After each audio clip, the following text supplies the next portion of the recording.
A ver, ¿qué podría tener en común una rebelión superviolenta de hace miles de años con un llamado, pero urgente, a la paz en nuestros días? Pues aunque no lo parezca, ambos relatos vienen de las lecturas de un mismo día.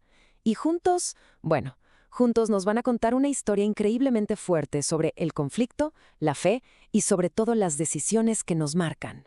Y esa es justo la pregunta que vamos a explorar. Nos vamos a meter de lleno en dos relatos antiguos que a primera vista parecen totalmente opuestos. Pero vamos a ver cómo un líder de nuestro tiempo los une para darnos una perspectiva, la verdad, bastante inquietante y muy necesaria sobre los conflictos de hoy. Y para que quede claro de dónde sale todo esto, nuestra guía para este análisis son las lecturas y reflexiones que publica Vatican News. Así que con eso como base, vamos a desentrañar esta historia. Ok, empecemos. Nuestra historia arranca con fuego, con furia.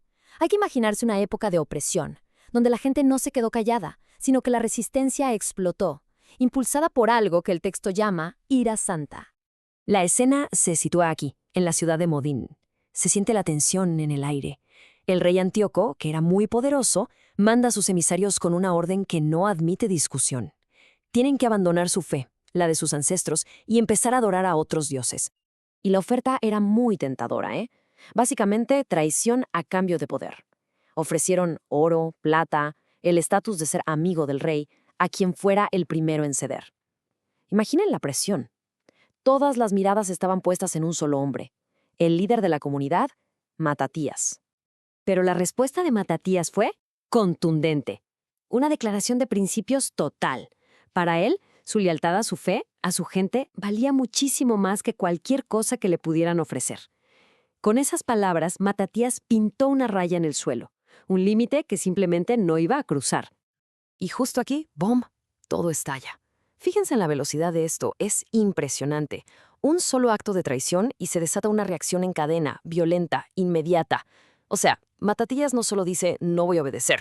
No, él va más allá, se convierte en juez y verdigo en ese mismo instante, desafiando al rey y encendiendo la mecha de la famosa revuelta de los macabeos. Ahora, hagamos un salto enorme en el tiempo, varios siglos adelante. El escenario cambia por completo, y el tono ni se diga. Pasamos de la furia de la rebelión a un momento de tristeza profunda, casi silenciosa. Estamos cerca del mismo lugar, Jerusalén, pero la perspectiva es radicalmente distinta. Aquí ya no hay un llamado a las armas, para nada. Lo que hay es un lamento por la paz que se perdió. El protagonista ahora es Jesús, y él, al ver la ciudad, no llama a la gente a rebelarse.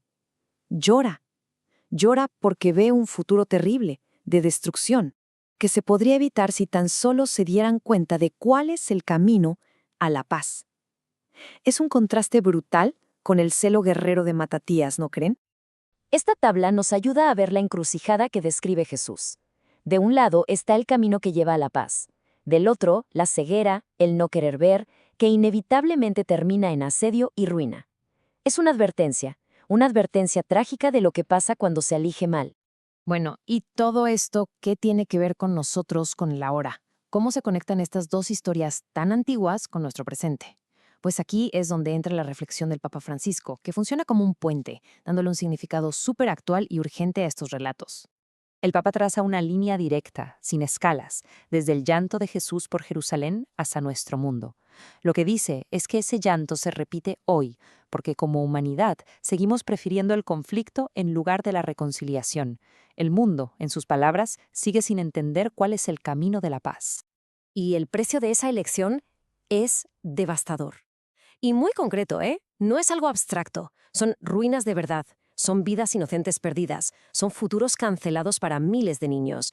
Y como se señala directamente, es un negocio redondo para los que venden armas. Y esta frase define muy bien nuestra realidad. Una guerra mundial por fascículos. O sea, no es un solo conflicto gigante, sino un montón de batallas regadas por todo el planeta. Y según esta reflexión, muchas veces sin una justificación real, más allá del dinero y del odio. Y con todo esto llegamos al dilema final, a la elección moral que tenemos enfrente. Es una decisión de fondo entre dos amos, entre dos caminos que van en direcciones totalmente opuestas. El Papa Francisco lo pone así, sin rodeos, citando a Jesús.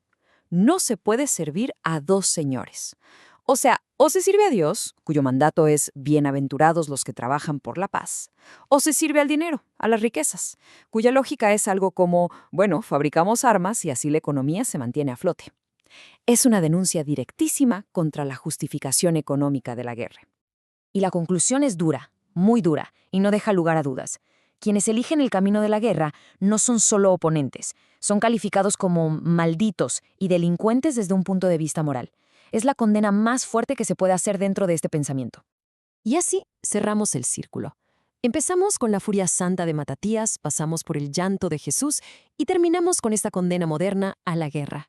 Todo nos deja con esta pregunta final, para reflexionar. Cuando nos enfrentamos a la injusticia, a una amenaza o a la persecución, ¿cómo se ve en realidad ese camino de la paz? ¿Y qué hace falta para tener el valor de elegirlo?